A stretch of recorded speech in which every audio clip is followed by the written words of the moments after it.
wabarakatuh.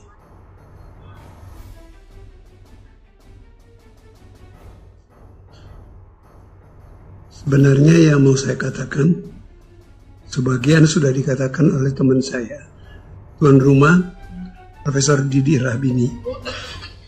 Jadi saya tidak usah mengulang lagi, sebab itu redundant kalau saya mengulang lagi. Dan sebagian, dan saya kira akan diulang oleh saudara Rocky Gerung, yang beberapa hari lalu rekaman ceramahnya di Australia disiarkan di Indonesia, dan saya dengar, saya sangat terharu. Kenapa saya terharu? Saya nggak bisa lagi seberani itu. Tetangga duduk saya, Letnan Jenderal Purnawirawan Tarigan, tahu bahwa saya akan ulang tahun beberapa hari lalu, usia 80, menganjurkan saya untuk berani kembali seperti dulu. Saya ceritakan dulu saya berani. Saya harus habis dimaki-maki orang, dibully orang-orang yang membela Presiden Jokowi. By the way, malam minggu lalu, saudara Gunawan Muhammad, bekas pemimpin redaksi saya di Tempo, kami bersama-sama dulu memimpin Tempo magazine, menangis. Ini agak simbolik, karena ketika pelantikan Jokowi Yusuf Kala, itu kan ada pawai. Saya nangis. Dan nangisnya juga di depan kamera televisi, di Kompas juga. Kenapa saya menangis?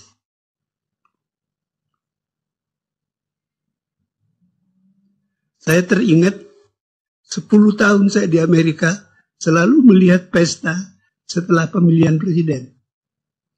Dan saya bilang, di negeri saya kita gak pernah merayakan. Ketika Jokowi dan Yusuf Kala berpawai keliling Jakarta, saya terharu. Toh akhirnya bangsa saya merayakan terpilihnya pemimpin.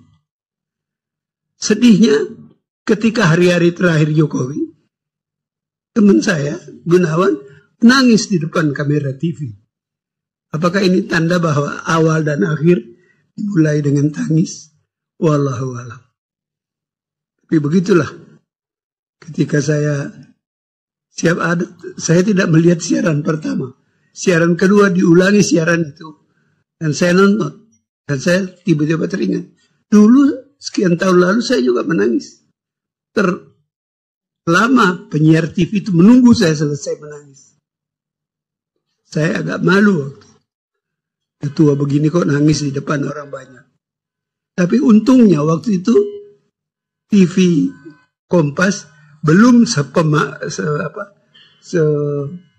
populer sekarang karena dia baru. Jadi saya cek teman-teman, nggak ada yang melihat saya menangis. Alhamdulillah. Tapi sekarang ini saya senang kalau Anda semua menonton, karena Gunawan dulu itu mendukung Jokowi. In a way, saya juga senang ketika Jokowi terpilih, sebab ini kan menarik dilihat riwayatnya.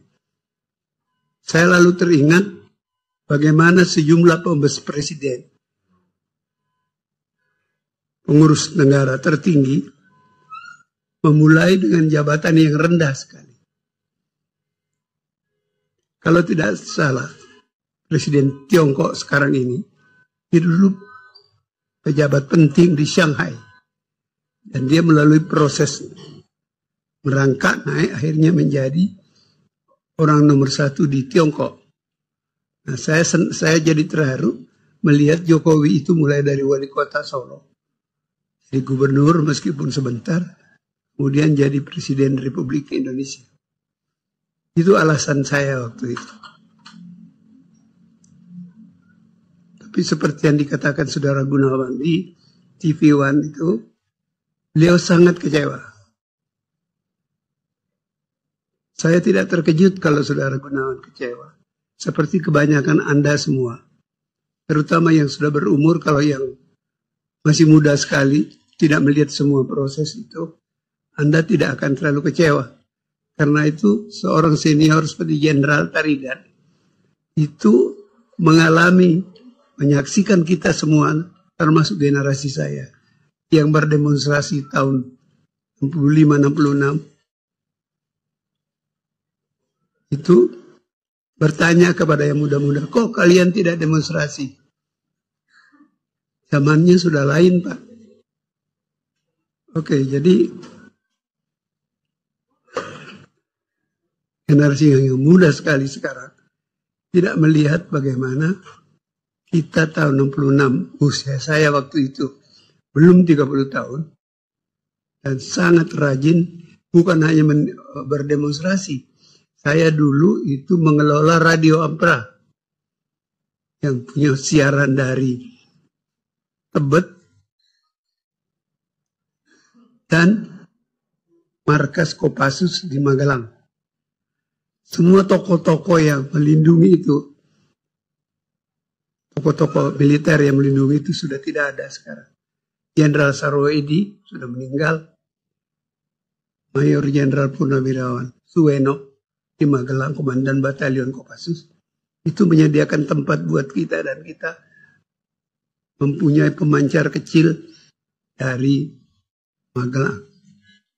Sudah tidak ada lagi generasi ABRI yang dulu dengan semangat yang tinggi, sekarang tidak ada lagi. Jadi Pak, sebagaimana kita menyaksikan generasi muda mahasiswa yang lain daripada generasi kami dulu, kita juga melihat generasi ABRI, sekarang namanya TNI, yang juga lain sama sekarang. Ada mungkin baiknya. Saya tidak mengatakan itu tidak baik. Mungkin ada baiknya. Tidak mungkin kita mereproduksi apa yang ada dulu ke zaman sekarang ini. Saya mau mengucapkan selamat datang kepada Anda semua, terutama yang muda-muda, yang mudah-mudahan mendapat berkah rahmat dari kegiatan kami ini, supaya kegiatan seperti ini bisa Anda reproduksi untuk masa-masa yang akan datang. Kami semua sudah berusia tua. Sudah Institut Peradaban itu sudah 10 tahun lebih, saya kira.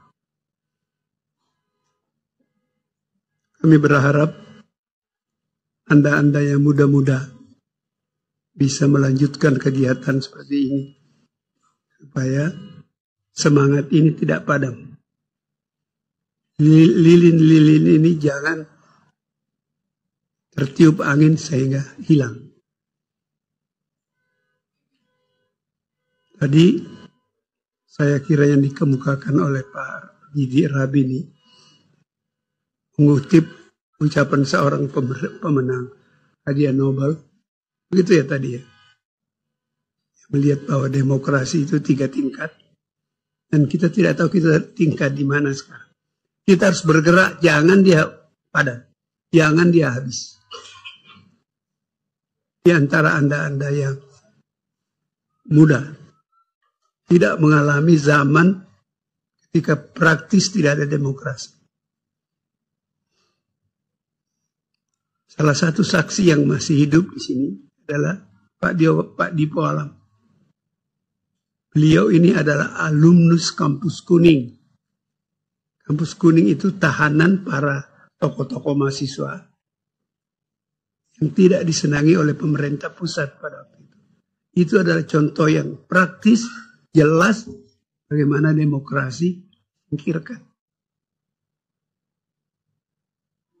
Oleh sebab itu, Pak Dipo Alam sangat aktif pada usianya yang 70-an pada kegiatan Institut Peradaban, dengan harapan bahwa pengalaman pahit beliau dan teman-temannya tidak perlu dialami oleh generasi Anda semua dan adik-adik dan anak-anak Anda di masa yang akan datang.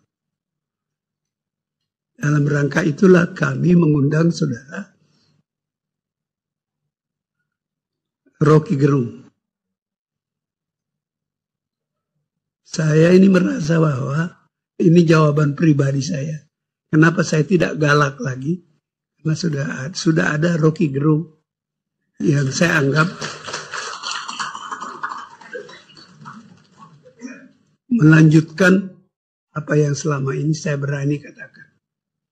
Dengan segala risiko, dan risiko itu juga dipikul oleh saudara Rocky Gerung.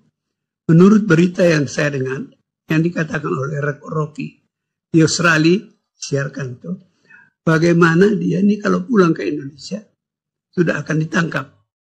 Sudah berapa hari pulang dari Australia dan masih ada. Kami agak ragu karena undangan kami kepada beliau ketika beliau masuk di Australia. Nah, efek bahwa beliau ternyata masih jalan, mungkin dia mau nangkap itu berpikir dua kali. Sebab kalau saudara Rocky Gerung ditangkap, saya pikir akan banyak reaksi yang lebih berat, lebih keras, sehingga pemerintah akan menjadi sangat bingung. Karena Rocky telah menjadikan dirinya fenomena yang kritis kepada pemerintah yang ada sekarang ini. Mudah-mudahan harapan itu terlaksana. Tapi mudah-mudahan dia tidak perlu ditangkap. Sebab itu selain dia akan menderita karena ditangkap, yang lebih menderita lagi adalah yang menangkap dia. Sebab akan berhadapan dengan reaksi dari orang-orang yang merasa bahwa ini adalah contoh yang jelas bagaimana kalau demokrasi itu tidak jalan. Saya mengucapkan sekali lagi terima kasih kepada Anda semua. Terima kasih kepada para Madinah yang bekerjasama pada kita. Dengan para Madinah ini kalau tidak salah kedua kalinya ya kita bersama. Dan kita masih akan melakukan banyak kegiatan bersama di masa yang akan datang. Terima kasih kepada Anda semua. Mudah-mudahan Anda mendapat berkah dan hikmah dari acara kita hari ini. Terima kasih. Wassalamualaikum warahmatullahi wabarakatuh.